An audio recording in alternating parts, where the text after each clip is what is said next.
Hello दोस्तों, कैसे हो आप सब लोग। आशा करते हैं ठीक होंगे, मस्त होंगे, स्वच्छ होंगे। आइए मैं बताता हूँ बैंक अकाउंट के बारे में।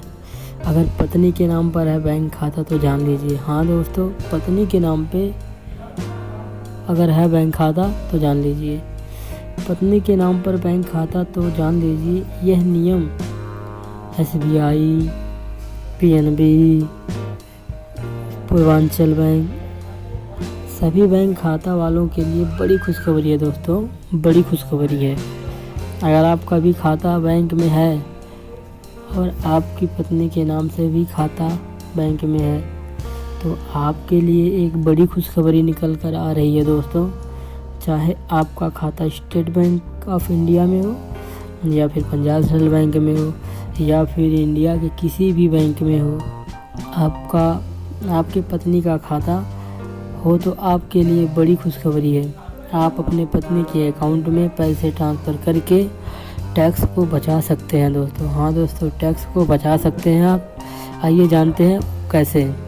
अगर आप भी हर महीने अपने पत्नी के अकाउंट में पैसे जमा करते हैं तो आपको यह नियम ज़रूर जान लेना चाहिए।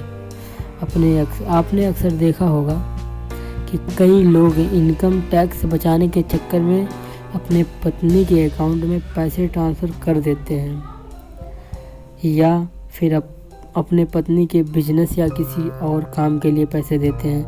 तो यह जान लो लेन देन हो रहा है वह इनकम टैक्स के दायरे में आता है दोस्तों। क्या आप यहाँ पर इनकम टैक्स बचा सकते हैं? आइए जानते हैं कि आप अपने पत्नी के अकाउंट में पैसे ट्रांसफ़र करके कब और किन किन परिस्थितियों में पैसे बचा सकते हैं दोस्तों। तो हमारी वीडियो ध्यान से सुनना और वीडियो पे बनाए रखना। अगर आप अपने पत्नी को 2 लाख देते हैं और वह पैसे को फिक्स डिपॉजिट में लगा दिया है, या फिर उन्हें म्यूचुअल फंड दोस्तों या स्टॉक मार्केट में निवेश कर दिया जाता है तो ऐसे में इन निवेश माध्यम जो कमाई होगा वह सभी कमाई पर इनकम टैक्स लगेगा, क्योंकि वो बैंक से रिलेटेड आ जाते हैं दोस्तों। मतलब म्यूचुअल फंड हो गया, जैसे स्टॉक मार्केट हो गया, डिपॉजिट हो गया, इसीलिए दोस्तों इनकम टैक्स के दायरे में ही आएंगे। आप अपने पत्नी के नाम से इनकम टैक्स बचा सकते हैं। आइए जानते हैं कैसे। इसके लिए कुछ जानकारी टिप्स है। नंबर 1, जिनकी शादी होने वाली है वह शादी के पहले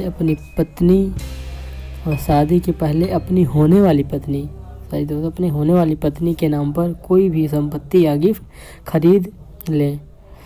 जिनकी शादी होने वाली है वह शादी के पहले अपनी होने वाली पत्नी के नाम पर कोई भी संपत्ति या गिफ्ट खरीद लें। नंबर 2, अगर आप अपनी पत्नी को खर्चों के लिए पैसे देते हैं तो जब आपकी पत्नी उस पैसे से बचत करती है जो दिया हुआ पैसा है उसके खर्चे के लिए, तो उसे भी आपकी इनकम में नहीं जोड़ा जाएगा दोस्तों। नंबर 3 पे आ जाइए आप हेल्थ इंश्योरेंस के जरिए भी टैक्स सेविंग कर सकते हैं। सेक्शन 18D के तहत आप परिवार के नाम पर हेल्थ इंश्योरेंस के प्रीमियम पर 25,000 तक बचा सकते हैं। हाँ दोस्तों, 25,000 रुपये तक बचा सकते हैं। चौथा ये टिप्स देखते हैं आप अपनी पत्नी के गिफ्ट के बजाय पैसे लोन देकर भी बचा सकते हैं। अपने पत्नी को गिफ्ट देने के बजाय आप पैसे उनको लोन पे दीजिए, उससे भी आपका टैक्स से बच सकता है। आप उन्हें कम ब्याज पे लोन दे सकते हैं। बस आपको लोन देने से लेकर के इंटरेस्ट लेने तक का दोस्तों वीडियो कैसा लगा अगर वीडियो अच्छी लगे हो तो दोस्तों वीडियो को सब्सक्राइब कर देना, लाइक कर देना। ऐसी वीडियो देखने के लिए धन्यवाद। जय हिंद, जय भारत।